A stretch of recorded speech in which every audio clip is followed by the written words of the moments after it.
Bueno, muy bien, habíamos anunciado, estamos esperando conectarnos con Nueva York, con Orlando Luis Pardo Lazo.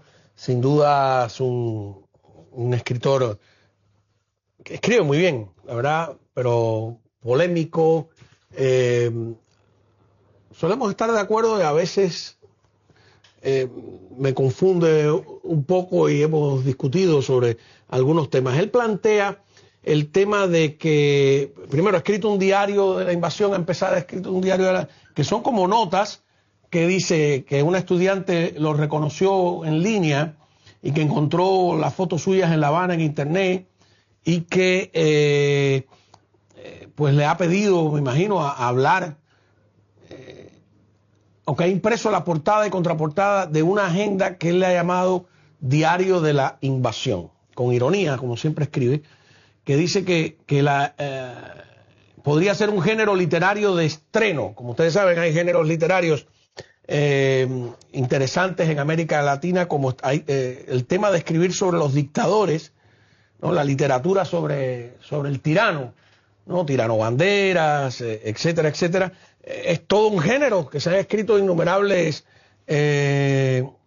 novelas sobre ese género. Bueno, o podríamos hablar de género policíaco, etcétera. Pero él dice que esto de alguien esperando la invasión de su patria, incluso lejos de su país, podría estrenarse como un género literario y que ahora solo escribe en privado para sí mismo, que es la manera más humana de conectarse con los demás. Y entonces dice que la invasión está al doblar de la esquina, que llegará antes de que ningún cubano pueda terminar su propio diario de la invasión y que esa invasión es inminente, aunque tarde todavía una eternidad. Es una gran broma. Pero él había planteado, no sé si ya hemos logrado comunicarnos con él, sino el tema de que si en Cuba se iba a producir una transición autoritaria o una transición democrática. Pero yo me hago otra pregunta. ¿Se va a producir una transición? Porque hoy usamos un montón de términos que antes no existían. De hecho, el término transición hasta la década del 70 nadie la usó. En el terreno cultural nuestro, la transición más famosa es la transición española. Pero hubo una serie de académicos como Guillermo O'Donnell que usaron y popularizaron ese término de transición, que se refiere a, por ejemplo, la transición española. Recordemos lo que ocurre en la transición española. Franco no admite al rey heredero, pero sí a su hijo, a Juan Carlos. Lo educa para que permanezca y para que defienda el modelo franquista de alguna manera. Sin embargo, Juan Carlos, sobre todo cuando el golpe de Estado, el 23F, el intento de golpe de Estado, pues se decanta por la democracia, decide que va a ser un rey que abre las oportunidades a todos los partidos políticos, y entonces se produce un proceso de transición que siempre habla de algo que lentamente va cambiando, donde los actores del régimen anterior pues empiezan a llegar a algún acuerdo con los actores de las fuerzas políticas que entran a participar de la vida política del país, y entonces en ese sentido habla de transición. Pero antes no se hablaba de transición, y la verdad es que los cambios políticos en los países no tienen que producirse necesariamente de una manera transicional, lenta. En la historia generalmente ha sido todo lo contrario.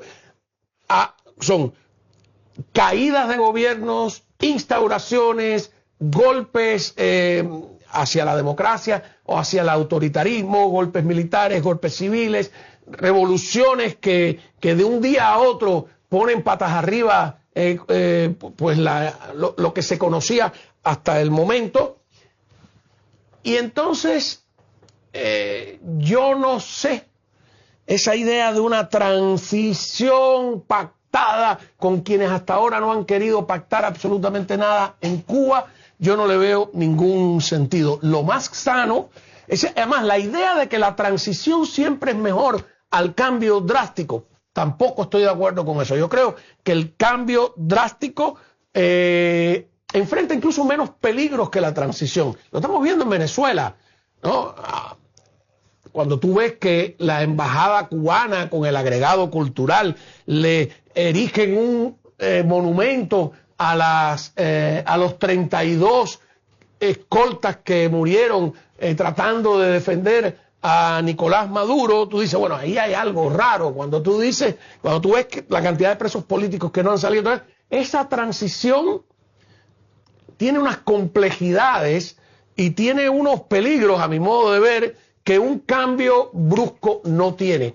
Los políticos de todo tipo, no es una crítica a Trump ni a Marco Rubio, todos los políticos le tienen un tanto de pavor a no poder controlar las fuerzas vivas que se desborden en un momento de cambio. Pero la verdad es que muchas veces ese desborde de las fuerzas vivas provoca pues lo que en economía llamarían una destrucción creativa, una destrucción del régimen anterior que queda claro que no va a ser admitido de ninguna manera en un nuevo modo de vida, y entonces quienes asumen las responsabilidades y el poder lo pueden hacer con mayor libertad, lo pueden hacer con mayor amplitud de operativa, vamos a llamarle así, para realmente, si lo que desean es hacer un cambio democrático, entonces esa idea de liberar al esclavo poquito a poco,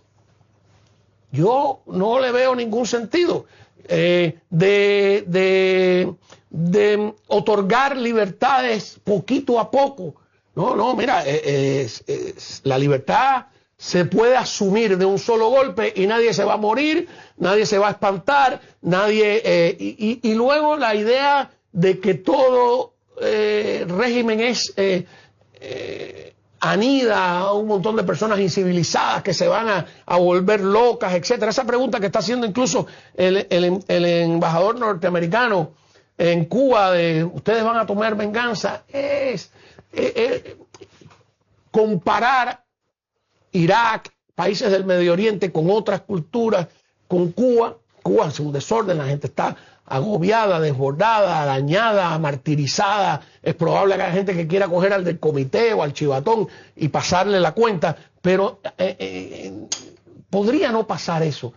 Depende de la autoridad y la fuerza con que se produzca el cambio. Yo, desde mi punto de vista, que puede ser equivocado o no, creo que el cambio drástico, radical, traza una línea de claridad de lo que es bueno y lo que es malo, que sirve para poder empezar de verdad.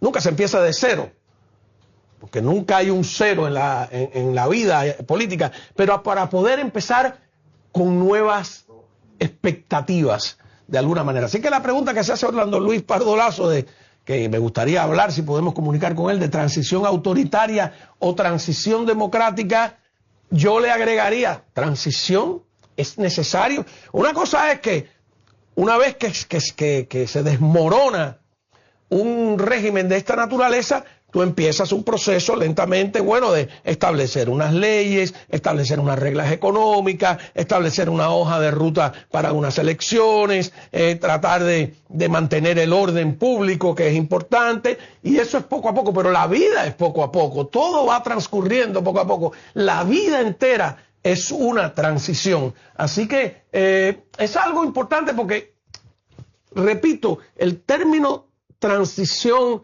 se puso de moda por algunos académicos de la década del 70, como Guillermo O'Donnell, y en el mundo hispano la transición del franquismo a la democracia, pues nos ha hecho pensar que ese es el único modelo posible. Y no es verdad, no es verdad, y no es necesariamente el más sano de todos. Quiero recordar